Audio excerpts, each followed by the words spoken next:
मेरे प्यारे स्टूडेंट्स, नमस्कार।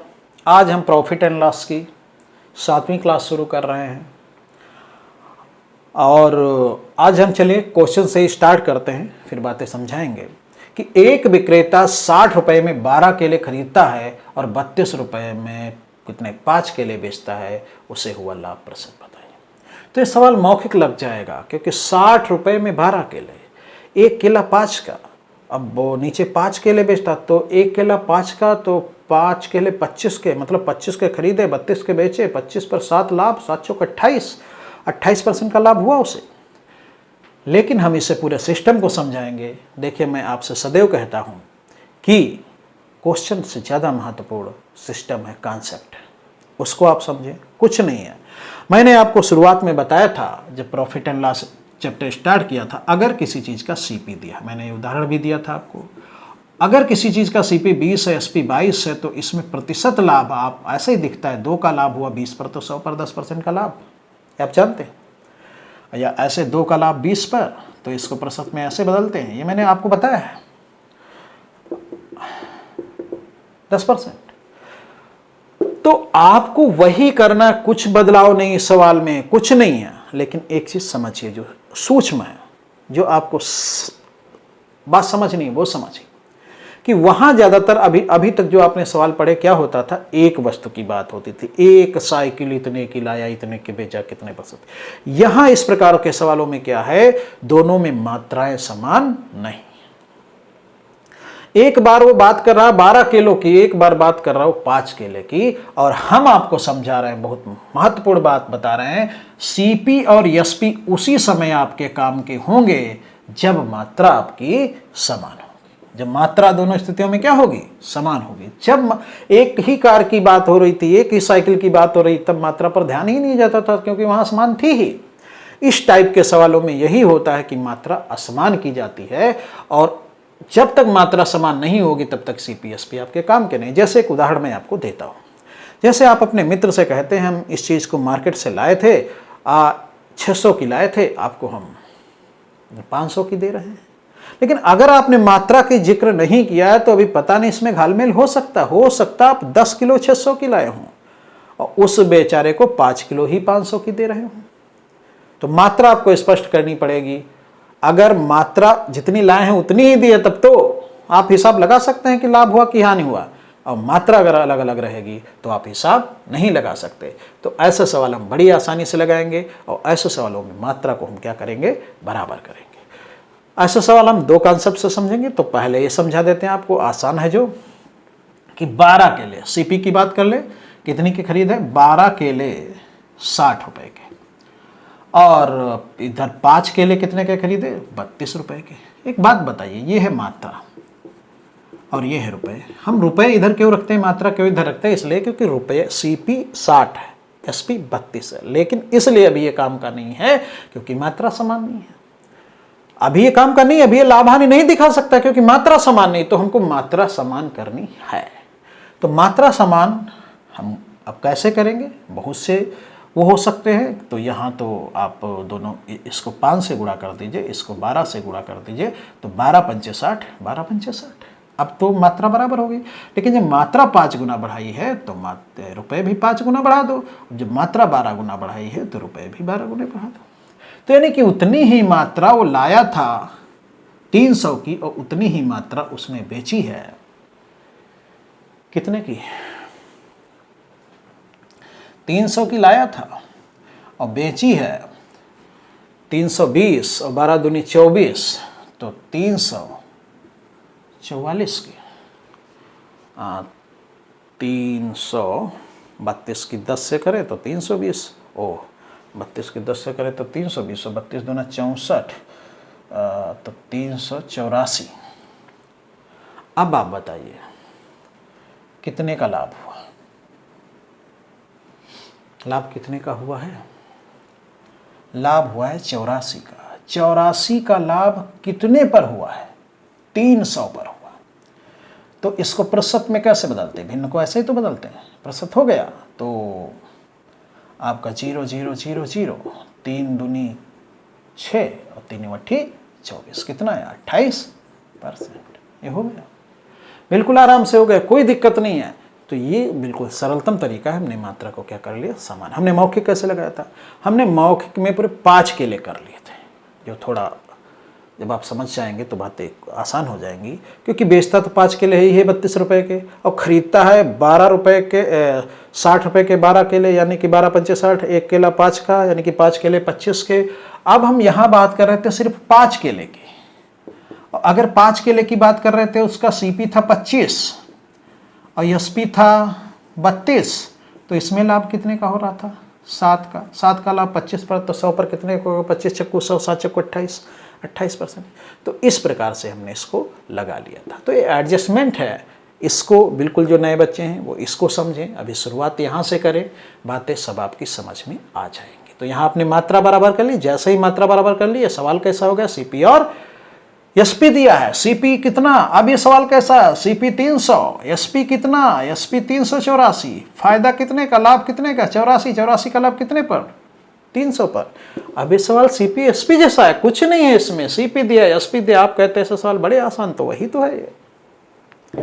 अगला क्वेश्चन, यदि मैं 100 रुपए में 11 पुस्तकें खरीदता हूं, फिर उसने, यदि मैं 100 रुपए में 11 पुस्तकें खरीदता हूं और 10 रुपए में 10 पुस्तकें 110 रुपए में बेचता हूं, तो मुझे प्रत्येक पुस्तक पर कितने प्रतिशत लाभ मिला। बात को समझें।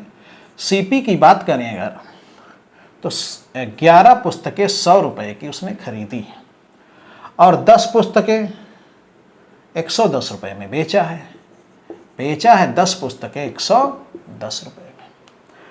अब एक बात बताइए, यहां बात कर रहा है सीपी की तो 100 है, एसपी 110 है, लेकिन मात्रा असमान है, तो ये आपके निर्णायक नहीं हो सकते। आप ये सदैव जानते हो, इधर मात्रा लिखते हैं, इधर रुपए लिखते हैं। क्यों? क्योंकि रुपए का ही तो हिसाब देना है, मात्रा तो सिर्फ समान करके छोड़ देनी है। अब आपको मात्रा समान करना है, तो अगर बीच का कोई रास्ता, जैसे आप एलसीएम लेते हैं, भिन्नों को जोड़ते हैं तो उसमें नीचे बराबर करते हैं, वैसा ये भी है। तो इसमें कोई बीच का रास्ता तो मिल नहीं रहा, तो इसको 10 से गुणा करें, इसको 11 से गुणा करें। महत्वपूर्ण यहाँ नहीं है, 10 से गुणा करने का मतलब यहाँ भी 10 से गुणा करो, और 11 से गुणा करने का मतलब यहाँ भी 11 से गुणा करो। मात्रा बराबर हो गई, बस इसका इतना ही महत्व है। अब उतनी ही मात्रा का सीपी है, कितना है गुणा इससे हमको नहीं मतलब, उतनी ही मात्रा, क्योंकि मात्रा गुणा तो बराबर आएगी, उतनी ही मात्रा का ये है 1000 और ये है 11 ग्रह हम 21, 121, 1210। अब इस पे इसको लाभ कितना हुआ है, तो आप अगर 1000 पर देखेंगे तो 210 दिखेगा, तो 100 पर 21 दिखेगा। तो मौखिक दिखता है 21% का, लेकिन देखिए इस पे आपको लाभ दिखता है 210 का, और 210 का लाभ कितने पर, 1000 पर। तो ऐसे करते हैं ना, ऐसे 21% का लाभ, प्रॉफिट हो गया। तो इस प्रकार से सवाल लग जाएंगे। आपने क्या किया, आपने मात्रा को समान कर लिया। बात समझ गए। अगला क्वेश्चन देखें आप। अगला क्वेश्चन भी आपको थोड़ा लगता है कि अलग टाइप में है, नहीं अलग टाइप में, हाँ सार्थिक वाले जरूर इसके लिए अलग सार्थिक बना देते, लेकिन है नहीं कुछ अलग। यदि राजन 20 रुपए में 21 कलम खरीदता है और 21 रुपए में 20 कलम बेचता है, तो लाभ प्रतिशत बताइए। फिर वही बात है, सीपी की बात करें, सीपी भाई 21 कलम खरीदता है 20 रुपए में, और एसपी 20 कलम बेचता है 21 रुपए में। तो आप सोचें, सीपी 20, एसपी 21, ये मात्रा, ये रुपए, ये आपके काम का भी नहीं है, क्योंकि मात्रा समान नहीं। मात्रा समान कीजिए, कितने से गुणा किया जाए, इसे कर दो 21 से, नहीं इसे कर दो 20 से, इसे कर दो 21 से। आपको कहीं के 20 से भी गुणा करने से बन जाता है। आप एलसीएम को समझ रहे होंगे, जैसे 2/6 और 4/18, आपको सिर्फ इसी में गुणा करने से काम चल जाता है। जैसे इसमें बराबर करते हो वैसे ही यहाँ बराबर करना है। तो आपको क्या करना है, इसको 20 गुना किया तो भाई ये भी 20 गुना हो गया, इसको 20 गुना किया, 21 गुना किया तो ये भी 21 गुना हो गया। तो ये हो गया 400, ये हो गया कितना हो गया 441। कितने का लाभ, 41 का, कितने पर, 400 पर। अब सोचिए प्रतिशत में लाभ बताना है, तो 400 पर 41, तो 100 पर कितना, तो 400 को 4 जगह जोड़ो तो 100 बनता है। 4 जगह तोड़ो तो 100 बनता है, 41 को 4 जगह तोड़ो, 40 को तोड़ो तो 10 हुआ, 1 को तोड़ो 25 हुआ, तो 10.25% का लाभ, प्रॉफिट। उत्तर आपको भी ऐसा नहीं समझ में आता तो 41/400 इंटू 100%, ऐसे तो लगता है भाई 41 का लाभ कितने पर है, 41 का लाभ है 400 पर, तो 41 का लाभ 400 पर, ऐसे तो लिखते हैं। अब इसको 100 में ऐसे बदलते हैं, अब इसको अब जब भाग देंगे तो इतना आएगा 10.25% का लाभ। बात समझ रहे होंगे आसानी से। अगला क्वेश्चन है, देखिए अगला क्वेश्चन है, 15 वस्तुओं का क्रय मूल्य 10 वस्तुओं के विक्रय मूल्य के बराबर है। आप यहां भी समझिए, ये भी सवाल उसी टाइप का है, बिल्कुल उसी टाइप का। 15 वस्तुओं का लागत मूल्य, क्रय मूल्य 10 वस्तुओं के विक्रय मूल्य के बराबर है। आप तो क्या कह लीजिए, आप ये कह लीजिए कि 15 वस्तुओं का जो लागत मूल्य है वो हम कह देते हैं 1 रुपये है, और 10 वस्तुओं का विक्रय मूल्य भी उतना ही है, मतलब इसको भी 1 कर सकते हैं, इसको आप 10 भी कर सकते हो, 20 कितना भी कर सकते हो। और इसलिए कर सकते हो, मैं आपको बता रहा हूं, जब उत्तर आपको प्रतिशत में मांगा जाए, भिन्न में मांगा जाए और अनुपात में मांगा जाए, एवरेज में मांगा जाए, तो पर्टिकुलर संख्याएं महत्वपूर्ण नहीं होती हैं, हिसाब वही रहना चाहिए। तो इसमें उसने कहा 15 वस्तुओं का सीपी 10 वस्तुओं के एसपी के बराबर है, हमने उसकी बात मानी। 15 वस्तुओं का सीपी कहा 1, 10 वस्तुओं का एसपी कहा 1, बात उसकी पूरी मानी, हिसाब पूरा उसका है। अब आपको क्या करना है, मात्रा बराबर नहीं तब तक एक काम के नहीं। तो अब देखो इसमें बीच का हिसाब लग, इसको 10 से इसको 15 से कर सकते हो गुणा, लेकिन इसमें 2 से कर दो, इसमें 3 से कर दो, तब भी तो 30-30 बन जाएगा। आपका उद्देश्य इसको बराबर करना। जब इसको 2 गुना किया तो इसको भी 2 गुना कर दो, जब इसको 3 गुना किया तो इसको भी 3 गुना कर दो। तो इस प्रकार से बराबर वस्तुएं हो गई, 30-30 आएगा, गुणा करने की कोई जरूरत नहीं आपको। तो सीपी जो 2 है, एसपी 3 है, तो लाभ हुआ 1 का। 1 का लाभ कितने पर, 2 पर, तो हिसाब लगाइए, 2 पर 1 का लाभ तो 100 पर 50 का लाभ, 50% प्रॉफिट, यही आपका उत्तर। अगर आप वैसे लिखना चाहते 1 का लाभ सीपी के सापेक्ष होता 2 पर, 1/2 का भी 50% होता, उसके बाद भी आप करना चाहते हैं तो ऐसे ऐसे ऐसे हो गया। तो इस प्रकार से बड़ी आसानी से आप बातों को कर सकते हैं। बड़े आसान सवाल है, आप इनको खूब अच्छे से देख लीजिए, बाद में स्क्रीनशॉट अपने ले लेना। अगला है कि इसमें कुछ टाफियां 1 रुपये की 2 की दर से खरीदता है और उन्हें 1 रुपये में 5 की दर से बेचता है, उसकी हानि का, यही इसमें भी वही है। इसमें भी कहा 1 रुपये में 2 खरीदेगा, 1 रुपये में बेचेगा 5, तो वही दिया है, मात्रा समान नहीं है। तो 1 रुपये में खरीद रहा 2 खरीद रहा ना, और बेचेगा 1 रुपये में, 1 रुपये में 5 एसपी। अब एक बात सोचिए, ये सीपी एसपी तो है रुपए में, ये मात्रा है भाई, लेकिन ये काम का नहीं, क्योंकि मात्रा नहीं काम बराबर। तो इसको 5, इसको 2, इसको 2, इसको 5, ओ सॉरी मैंने कुछ गलत तो नहीं किया, सॉरी, इसको करो 5 से, इसको करो 2 से। तो अब मात्रा बराबर हो गई, जो चीज लाया था कितने की, 5 रुपए की, वो दिया है 2 रुपए की। घाटा कितने का हुआ, घाटा हुआ 3 की। 3 की हानि कितने पर, पूरे 5 पर, 10 पर 6 की, तो 100 पर 60 की, 60% की हानि। अगर आप वैसे लगाए 3 की हानि कितने पर, आपके पास 3/5 का भी मान 60% होता है। इसके आगे भी करना चाहते हैं तो ये 20, वैसे आप आदत डालें कि मौखिक चीज़ों को किया करें। ऐसे दिखता है भाई, इतने 5 पर 3 की, तो 10 पर 6 की, तो 100 पर 60 की, हो गया। तो इस प्रकार से आप सवाल लगाएंगे। चलिए आखिरी सवाल हम आपको एक दूसरे कॉन्सेप्ट से भी बता देते हैं, जो आपको इस समय जटिल लगेगा, लेकिन उसका आगे बहुत यूज है।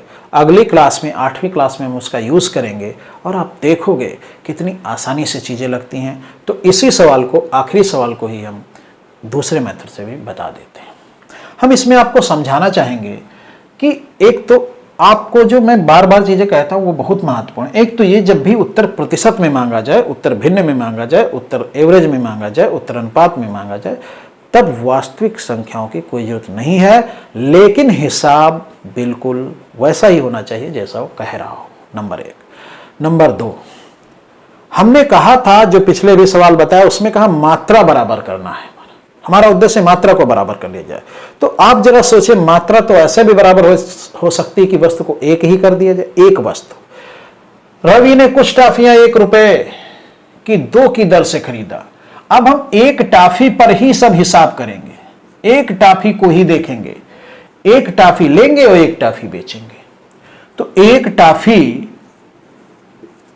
टाफी का सीपी निकालेंगे। इसके लिए हम आपको समझाते हैं। जैसे मान लीजिए 20 रुपए में कोई 2 चीजें मिलती हों, तो एक चीज का मूल्य बताइए, तो कितना आता है? 10 ही तो आता है। तो इसमें आपने क्या किया? रुपए ऊपर रखा, मात्रा नीचे रखी। तो एक वस्तु का जब भी मूल्य निकालना हो तो रुपए ऊपर, मात्रा नीचे। तो हमें पता है 1 रुपए में 2 की दर से खरीदी है टाफी, तो रुपया कितना है? 1, और टाफी कितनी? 2। तो एक टाफी का सीपी हुआ 1/2। एसपी कितना हुआ? एसपी एक टाफी का हुआ 1 रुपए में 5, तो 1 रुपए में 5, तो 1 रुपए ऊपर, 5 नीचे। ठीक। अब एक चीज आपको और भी मैं समझा दूं कि सीपी एसपी चाहे वास्तविक, ये तो खैर वास्तविक है। मैंने कहा जब प्रश्न में उत्तर मांगता है तो मुझे हिसाब से मतलब, तो इसका अगर अनुपात निकाल लिया जाए तो अनुपात भी आपका वो काम करेगा। तो इसका अनुपात अगर निकालें तो 5 ऊपर जाएगा और 2 नीचे जाएगा, अर्थात सीपी हुआ 5 और एसपी हुआ 2। अब सीपी अगर 5 है, एसपी 2 है, तो हानि कितने की हुई है? 3 की हानि कितने पर? 5 पर। 3 की हानि 5 पर, तो 10 पर 6 की 60% हो गया। अभी मैंने समझाया था, वैसे 3 की हानि 5 पर 100% ऐसे बदलेंगे, हो गया। तो इस प्रकार से हम अगर वस्तु को 1 कर दें, भाई जब लिया तब भी एक वस्तु का हिसाब निकाला, जब बेचा तब भी एक वस्तु का हिसाब निकाला, तो आप इसको भी समझ सकते हो कि आपके इसके आधार पर और इसका अनुपात भी सीपी और एसपी को दर्शाएगा। तो 5:2 आया, 5 सीपी तो 2 एसपी, सवाल लग जाएगा। खैर, अगले क्लास में हम इन चीज़ों को सीखेंगे। और इस क्लास में आपने मुख्य रूप से ये सीखा कि मात्रा महत्वपूर्ण है। मात्रा जब तक बराबर नहीं होगी, सीपी एसपी आपके काम के नहीं होंगे। बाकी ये जितने भी सवाल आपने लगाए वैसे ही हैं कि सीपी दिया है, एसपी दिया है, प्रस्तुत में लाभ या हानि निकाल दीजिए, कुछ नहीं अलग है। तो आपने आज सीखा कि मात्रा समान होना आवश्यक है। जिनमें एक साइकिल की ही बात होती तो वह मात्रा पर ध्यान ही नहीं जाता है, लेकिन ऐसे सवालों में दूर से दिखेगी कि मात्रा अलग अलग हो बता रहा, आप मात्रा समान कर लें। ठीक है, तो आज इतना ही। जय हिंद, जय भारत।